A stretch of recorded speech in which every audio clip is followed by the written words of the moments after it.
Más mujeres asesinadas, más precariedad y abandono. Así podría resumirse el primer año de la pandemia para las mujeres en el mundo. Y sin embargo, los reclamos por sus derechos han recobrado más fuerza que nunca en distintas latitudes. ¿Qué hacer por ellas?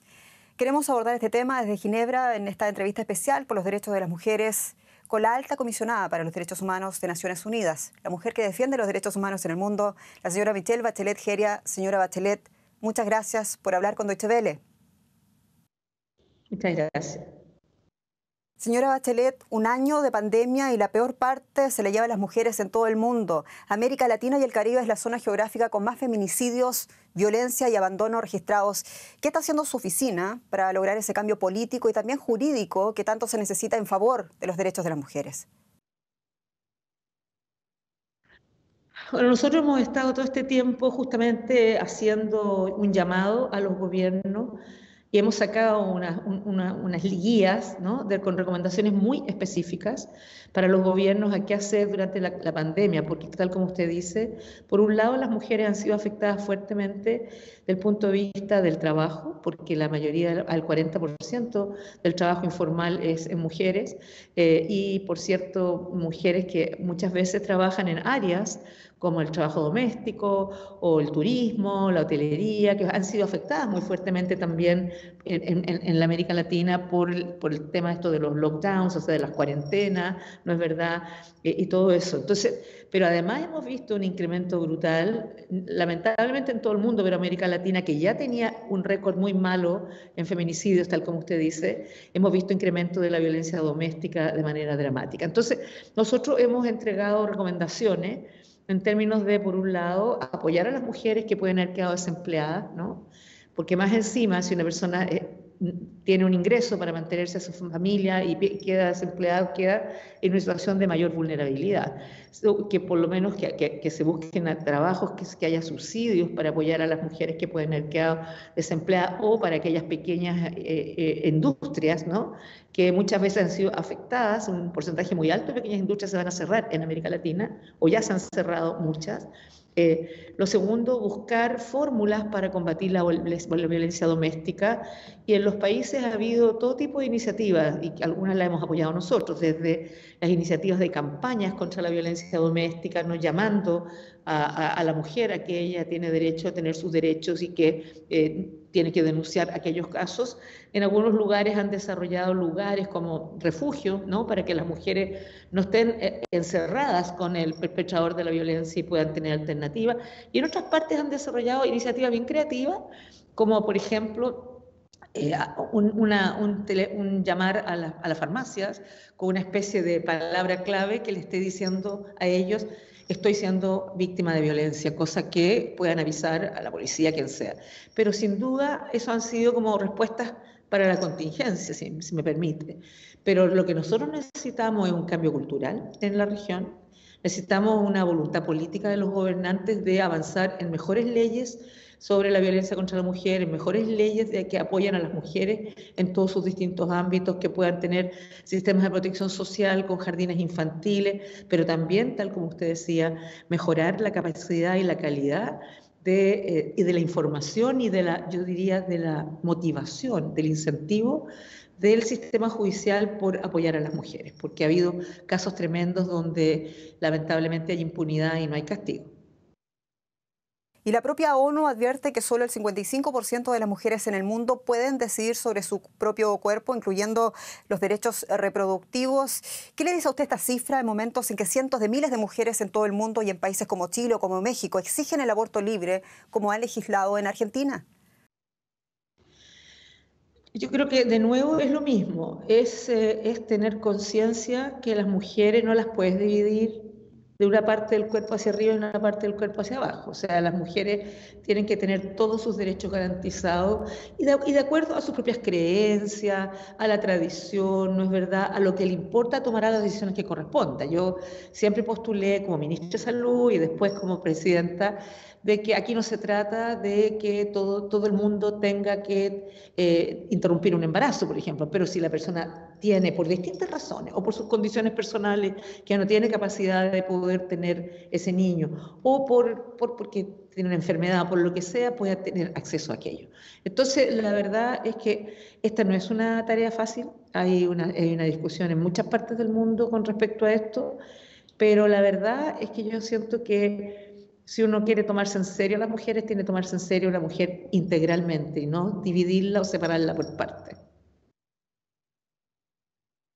Uno de sus logros como presidenta de Chile fue haber aprobado la despenalización del aborto en 3 causales e interrumpir un embarazo no deseado cuesta criminalización y largas penas de cárcel a mujeres en países distintos como el Ecuador o como El Salvador.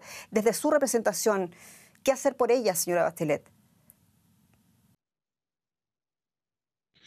Bueno, yo sé que mi predecesor estuvo en El Salvador hablando con el expresidente y diciéndole que tendrían que evaluar esto también desde una mirada de lo social, porque habitualmente, así es en la región, las mujeres que tienen recursos van a otras partes y se hacen aborto. En cambio, las mujeres pobres son las mujeres que se hacen un aborto que no es seguro, primero que nada, que tiene riesgo, y segundo, que como no son seguros, terminan en el hospital y en algunos lugares, bueno, van a la cárcel. En un lugar dijeron que no, lo que pasa es que está en la Constitución y cambiar la Constitución es muy difícil. Pero yo quiero decirle que ando de nuevamente casi como sacerdote por todos lados, insistiendo en los derechos que las mujeres y las niñas tienen que tener derechos, todos sus derechos, incluidos los derechos sexuales y reproductivos garantizados, y que eso es clave para tener sociedades que son más inclusivas, más participativas y todo aquello. Yo creo que lo que hay que también hacer es un apoyo fuerte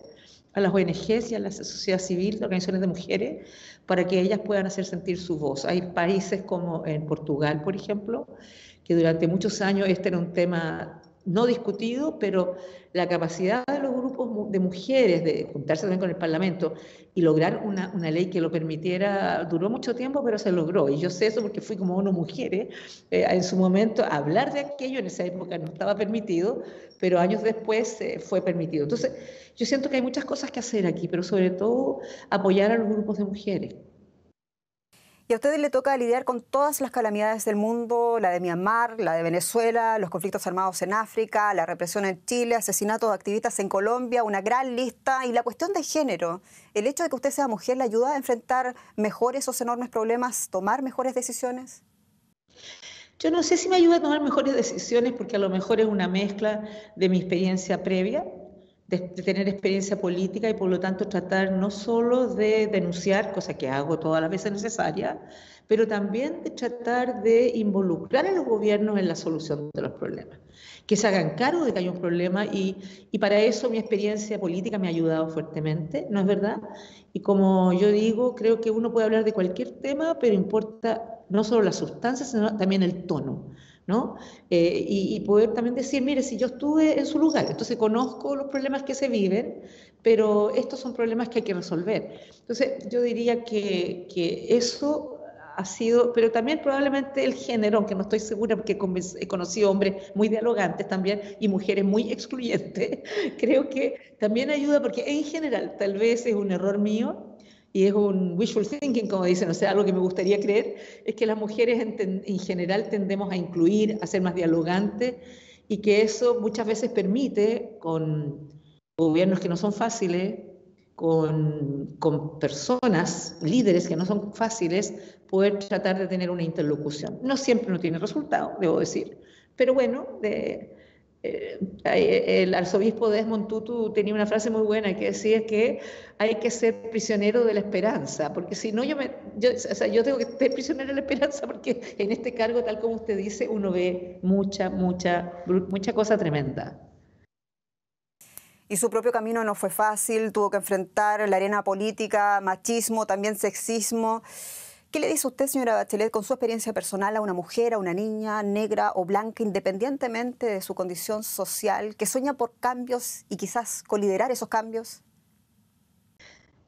A todas las niñas y mujeres o jóvenes estudiantes universitarias que me han preguntado algo similar a usted, yo les digo, sigan su sueño, no se rindan, no están solas y habrá organizaciones que las apoyen, pero por sobre todo mantengan sus valores, sus principios y no se rindan. La exministra de su gobierno, Paula Narváez, es su candidata para las elecciones de noviembre en Chile y Narváez dice que es necesario que una mujer vuelva a la moneda. ¿Lo cree usted también así? ¿Se trata acaso de una cuestión de género o de ideas? Lo pregunto porque hay otras mujeres, mejor en las encuestas, en la carrera presidencial de Chile. No, yo creo que obviamente siempre se necesitan hombres y mujeres con buenas ideas, con buenos programas. Ahora, Paula, yo la conozco, una mujer muy capaz y tiene buenas ideas, buenos programas, pero no es solo un tema de género, porque si no uno tendría que pensar de que siempre va a haber mujeres presidentas en un país y eso no va a ser nunca así. Pero yo creo que lo clave, sin embargo, es que la clave de ser mujer es que muchas veces uno ve mucho más esta sensibilidad hacia los temas de mujer desde mujeres. No todas, ¿eh? No todas. Hay mujeres que no tienen una sensibilidad de género, pero obviamente mujeres que muchas de ellas sí. Pero yo creo que lo más importante son las ideas, los programas y de qué manera uno quiere, si uno llega a ese ámbito de poder, apoyar a la gente que lo está pasando más mal, en el contexto de COVID o fuera del contexto de COVID, y asegurar ir, yo diría, no solo venciendo la pandemia del COVID, sino también la pandemia de la desigualdad, que ha quedado develada más fuertemente, porque nosotros siempre lo hemos sabido, con el COVID. Así que yo creo que eso es lo que necesitamos, alguien con fuerza, con ganas y con amor por su país. Señora Michelle Bachelet, muchas gracias por su tiempo. Hasta pronto. Muchas gracias.